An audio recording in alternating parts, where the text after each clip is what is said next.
Welcome back to the General Tire Jim Beaver Show with Good Times by Kawasaki. I'd like to welcome my next guest, Melanie White with Hellwig Products to the show. How's everything going, Melanie?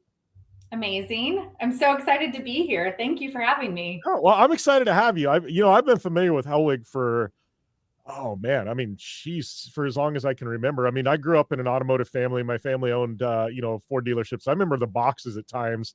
We're in an area with a lot of snowbirds and tow rigs and things like that. So I remember Hellwig, boxes coming into the dealership at times, for people that needed, springs to tow and things like that. So I don't know, it's one of those full circle moments for me because I've been aware of the company for as long as I can remember.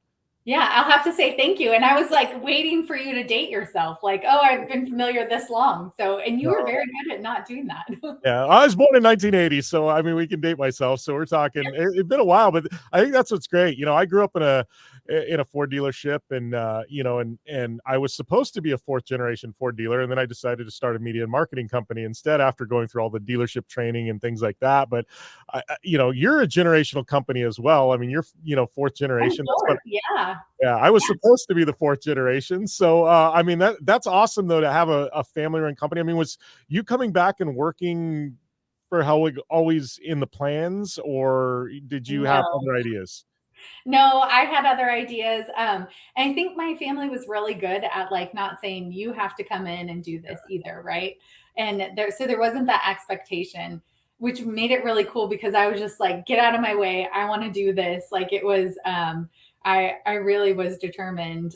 Once I came into the industry, so my history, I thought I wanted to go a different direction. Like I probably had 5 different careers in college, right? Like different paths I was going to take, and I went down the psych route, and I was going to be a marriage and family therapist, and I was working at a French gourmet bakery, and I really fell in love with like this salesperson that came in, like what she did. I was like, I want to do that. Like that seems amazing.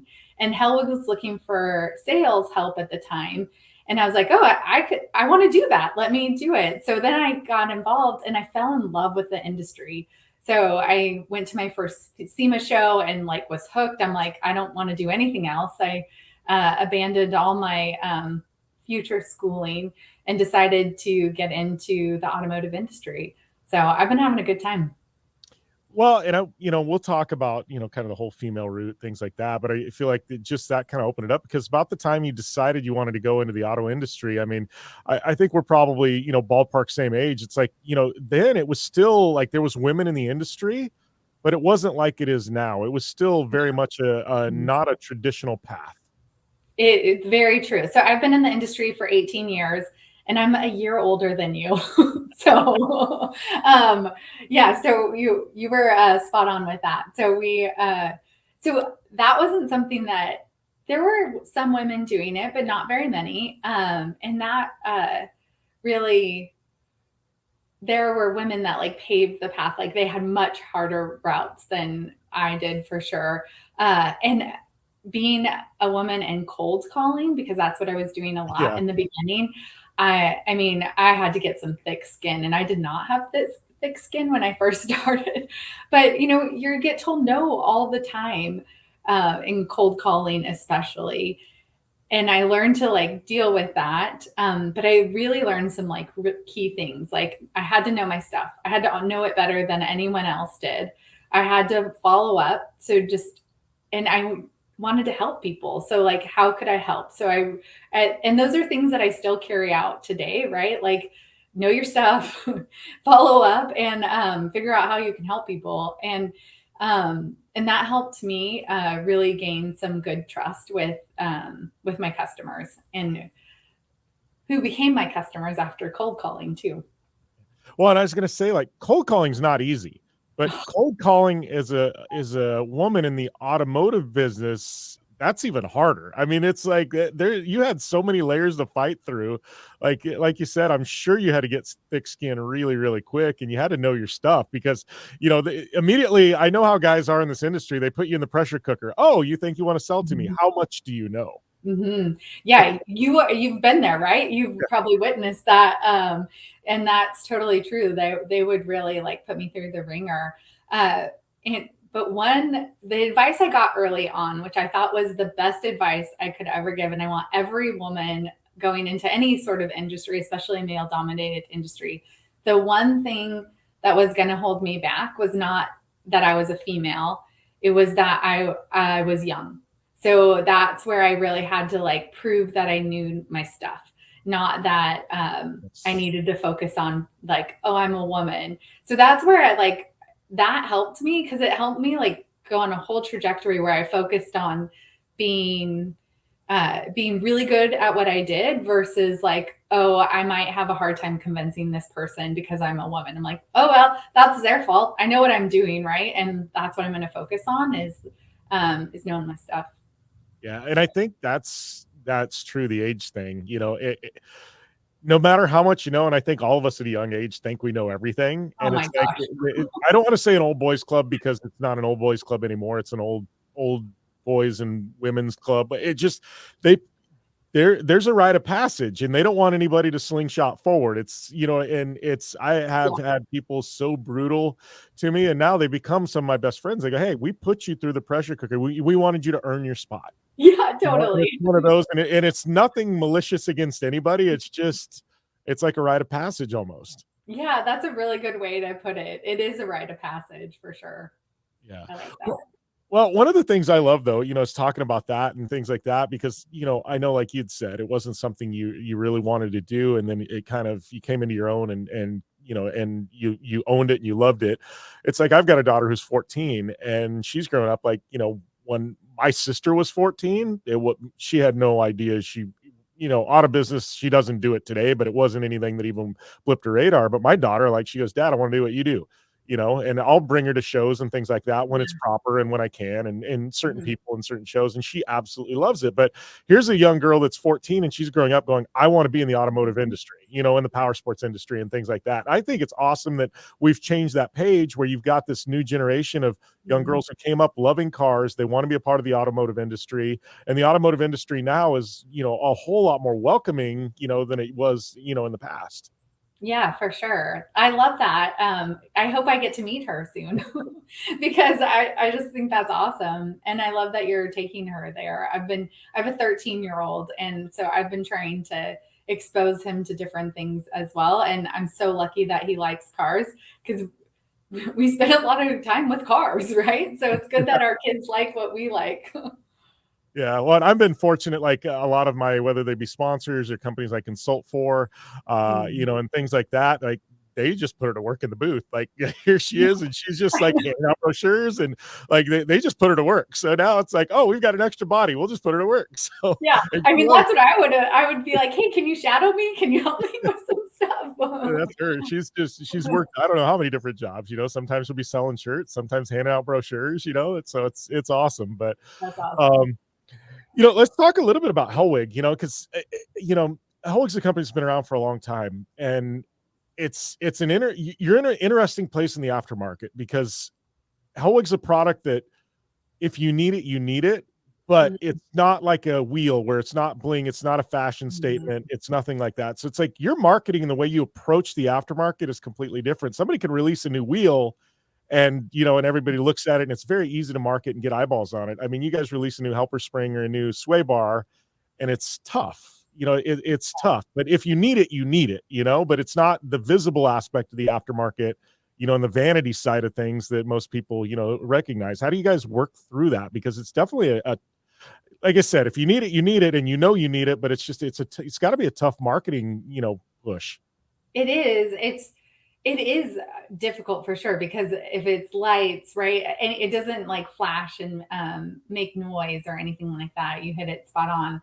Uh, if a vehicle is sagging though, so like we have been around 77 years. So the way we got started, my great grandfather and grandfather would manufacture at night during the week. So they would manufacture products and then they would go sell door to door. And the way they knew if you needed the product is your vehicle was sagging in the driveway, right? So if it was sagging, they went and knocked on your door and they're like, hey, I can fix that problem. And my grandpa, being like the young buck, right, would lay down in the driveway and install the product.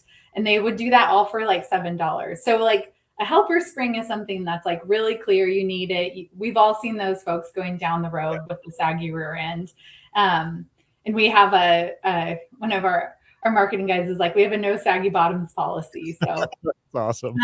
which is true. Like we hate seeing that on the road because your vehicle doesn't handle correctly when you're sagging like that either, right? So if you're sagging, your brakes aren't working properly, your vehicle isn't aligned the way it should. So like the pressure of the vehicle isn't on all four wheels. It's all of those things like make a big impact. So whether you use my product or someone else's, I'm like, let's fix that problem because it's not healthy. So that's one that's obvious, but the sway bars are what everyone says is like night and day difference. So that is something that is so hard. And it's like when you feel it, like you've got like that grip on the road. And I like to take my corners way too fast. And whenever I'm in like a new vehicle or one that is not my own, I'm like, oh yeah, I can't take it that fast. But when I'm in my own, I'm like, I see the limit and I'm like, oh, okay, like that's a suggestion, right? But when you're without sway bars, it's not necessarily a suggestion. So, yeah, I think it's difficult. So we talk a lot about like the ride and drive experience, and we've been doing some stuff about like what does a sway bar do, so that we are educating people.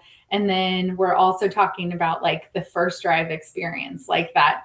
Oh my gosh, this isn't like I'm not white knuckling it. I'm sure we've all been there where you're just like, holy heck, like I can't hold the steering wheel like enough to keep it stable.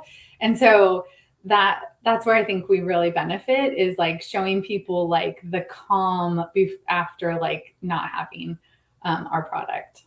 Well, and I think too is, as tire sizes have got bigger and trucks have got taller, it's like the more and more needs you have for heavier sway bars and things like that. It's like you go up and then you get the body roll and everything else. And it's like, there's such a need for the product. And it's just, like I said, now I kind of understand how you guys market the way you approach it. Cause it's just, like I said, it's not the visible aspect, but it's the thing you need. Yeah, totally. Yeah. And it's the best. And that's what people will say, like, this is the best money I've spent. This is like the best performance dollar I've spent on my vehicle. And it's hard to tell people, right, what they're going to experience.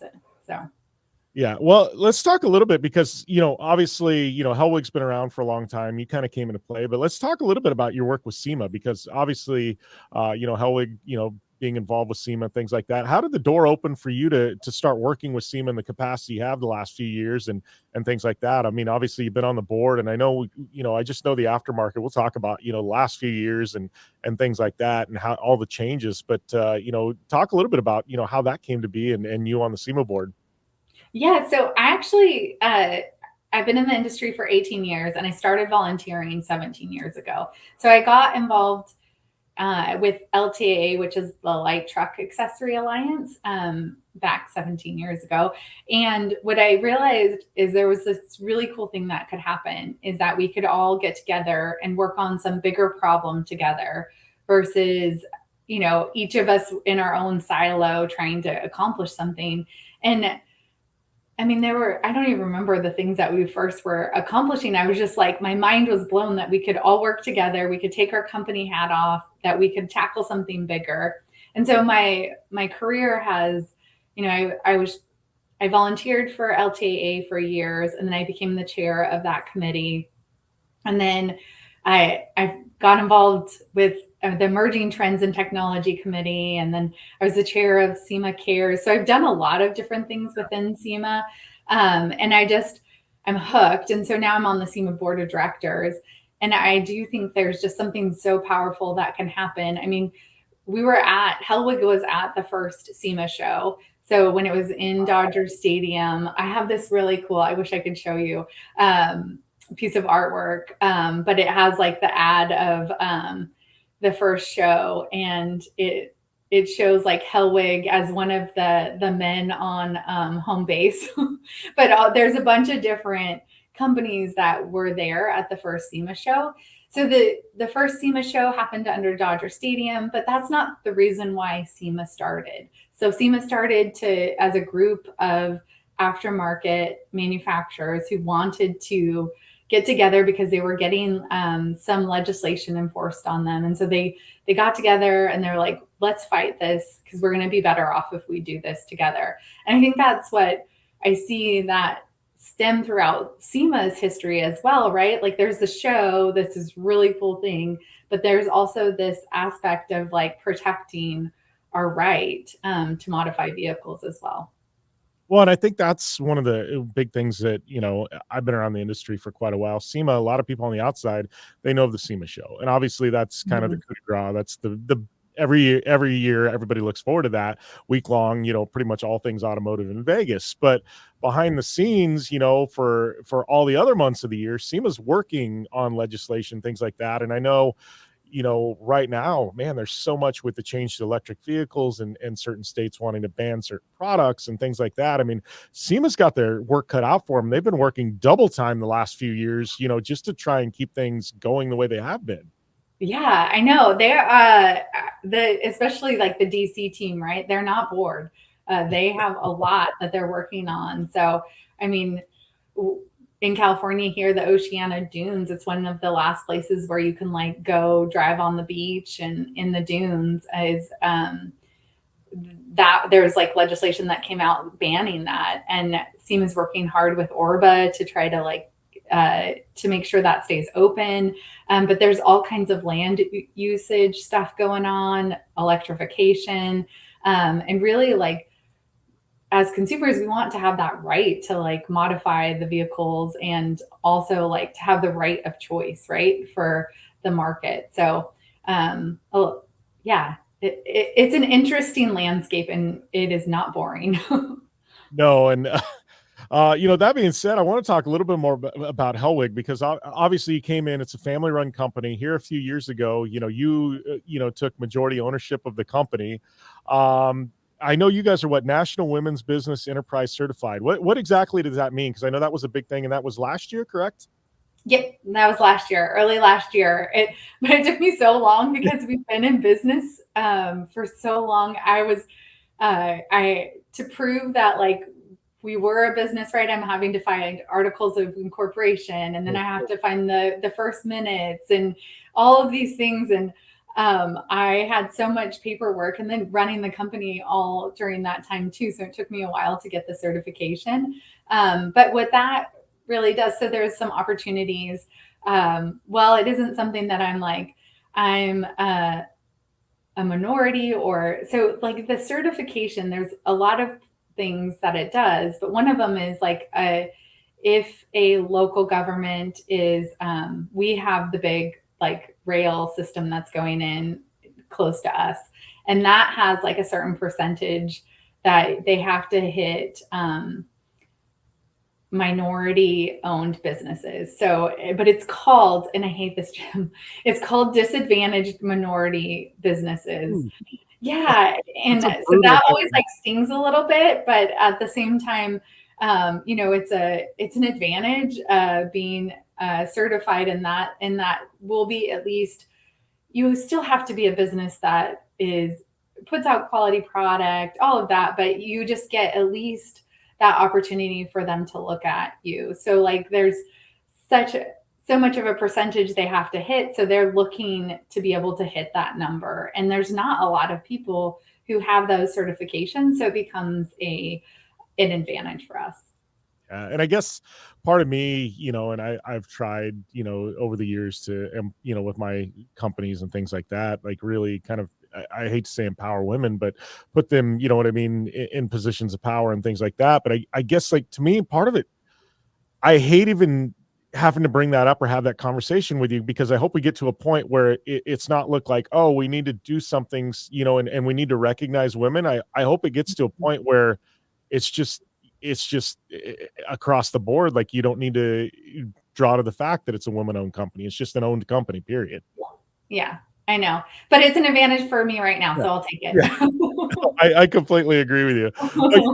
You were talking about the minutes, and it's funny because I know, like, when I came back and started working for my dad's dealership fresh out of college, I was 22, 23, I can't remember.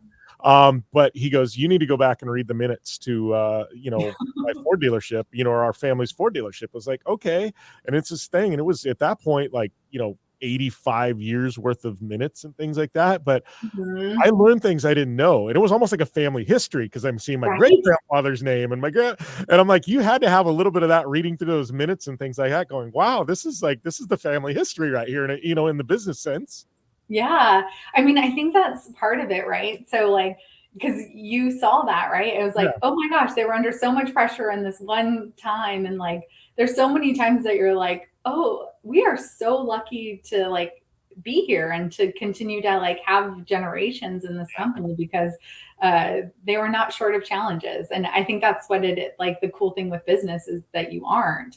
It's also kind of why I wanted to go into business is because I it's that ever changing. You always have to be dynamic and be willing to like look at things differently. It's like, ooh, that would be fun.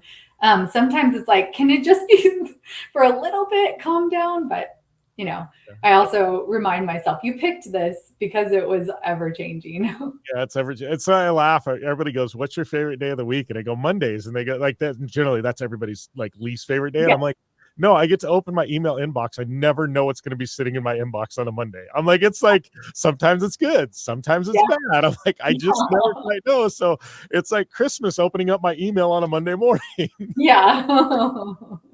Um, but talking about challenges, and it's funny, because I'm sure your family's business has faced a lot of similar ones to mine. But let's talk about the last 3 years because I know even from the manufacturing sense, things like that. Obviously, COVID happened, and there has been some good that came out of COVID. I think business have really had to look in the mirror at times and change their trajectory and change the way they do things. And I do think there's been good things come out of it. But I know obviously, the price of raw materials skyrocketed. That had to affect you. And then being able to secure the raw materials at the same time. And company like you guys, I mean, if you don't have, metal coming in, you guys you're just, at a halt, right? Yeah, exactly. And that was a lot of times, we were bringing in steel because our lead times, I mean, we had stuff that would sit a day away from us. So we'd order it and be here the next day. And we went from like that lead time to having it for 18 weeks. So you're like, and we're getting the future what we're going to need, not knowing exactly what we need. And that was really cool because we'd put stuff on the floor that didn't necessarily we would guess that we needed and it was the wrong stuff. So that was pretty painful. A lot of actually inventory.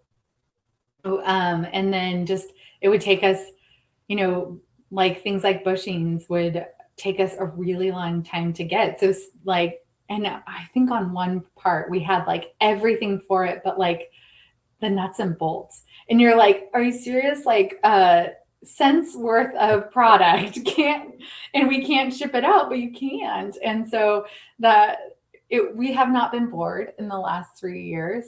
And at the same time, we're really lucky that people, started to like work on their cars and they started to like travel and do like a lot of people bought travel trailers and things like that. And so that has been really cool to see that part of the industry pick up.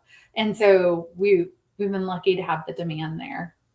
Yeah, and I think that's, one thing that's kind of came out of COVID was, and there has I guess immediately everybody started going outdoors, and Mhm. recreating and doing things, whether it be hiking or off-roading or camping or whatever it was. People went outside because that's all there was. So it was like, in a sense, the digital aspect. I mean, you hear about all these crazy Netflix series and Tiger King and Mhm. things like that that went crazy, but at the same time, the outdoors market picked up, and I think the automotive aftermarket, people started working on their cars, like you said, and things like that. But I think that's what's cool about it is the RV and the recreational side of the aftermarket. Mhm. Some of those people, jumped in and they did it for a year, and then when the world kind of came back together, they kind of bailed out. But I think by and large, most people are now enjoying that, and it's just become a part of Mhm. their life. And I think Yeah. that's what's cool is to see the carryover. Yeah, everybody did it there for a minute, but I think a lot of those people are still doing it, which I think is amazing. Yeah. Yeah, you're spot on there. I know. And it's such a good lifestyle, right? It's like a really awesome way to like spend time together as family. And a lot of my family and I do a lot of like traveling around to national parks. And that also, you're like, this is a lot more crowded than it used to be. But it's also pretty cool to see people like enjoying that more too. Yeah, I was one of the few people when COVID first hit. I was still flying and doing a few things, and I had to. Yeah. And I will say, it was weird going into an empty airport and being on an empty plane, but I would actually go back to that if I could. We were traveling too, and I do not miss the fact that I didn't have like, I had a whole row to myself. I was like, I don't miss that. And the person now sitting next to me that's coughing, I'm like, I'd be fine if you didn't weren't on my plane. Yeah, it was like my TSA pre-check didn't matter at that point in time. It was like there was just you were No. walking through, and it was like they weren't even checking you either at security. It's just like, oh, you're one of the craziest that's flying. Yeah, you're the only one on the Okay. plane. So we know you're not doing anything. Yeah, totally. Oh, it was such it was a weird time. But there's some of those airports and stuff. It was eerie. It was like, It was. I know it was. It felt like I don't know, like a zombie land or like apocalypse, like in some of them, because it was, yeah, it was pretty quiet. yeah. Did you ever see those pictures like the Las Vegas Strip and things like that, where it was just like completely empty, lights off? Like it No. was, yeah, it was weird. It was weird. Me I'm glad that part's over. Yeah, me too. Me too. But obviously, I know we've got in November we've got the big SEMA show. But what's Hellwig? What's down the pipeline for Hellwig Products? What do you guys have going in the next 6 to 12 months? Yeah, we got we have the SEMA show for sure. So we'll definitely be there. So I hope I get to see you there. And then we have a lot of shows coming up. Overland Expo, which is a super fun one.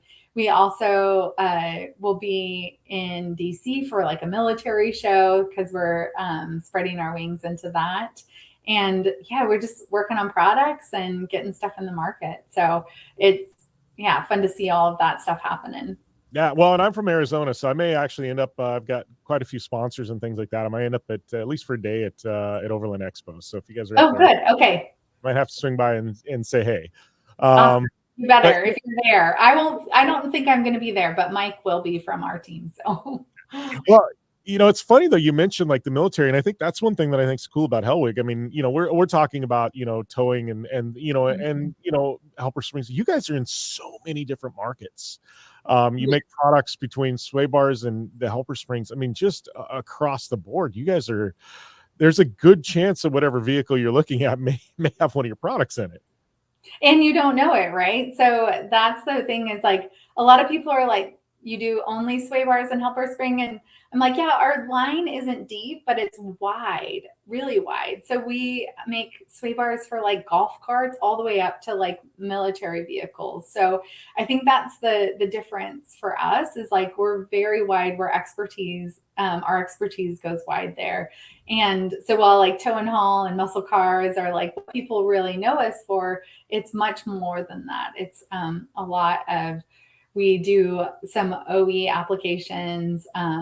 We were making some sway bars for some off-road vehicles for like the UTVs for a little bit. So yeah, we're playing in a lot of different spaces.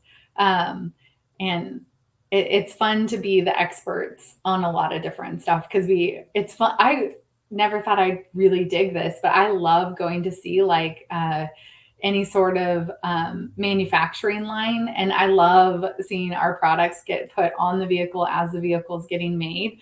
I think it's just really cool to see how a vehicle gets made in general, and then our products are going on it. So, well, I mean, it's a little bit of instant gratification, but it's also like I think it's like a feather in your cap. Like, hey, we did that. mm-hmm. Yeah, totally.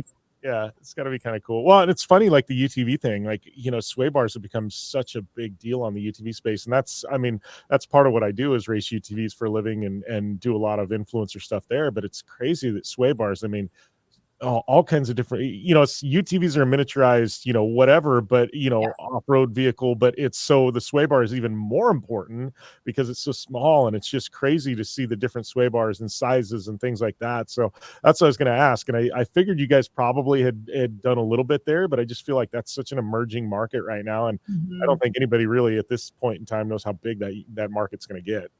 Yeah. Yeah, it is. And it really has, like, we're desert goers here. So we spend some time in the Mojave Desert.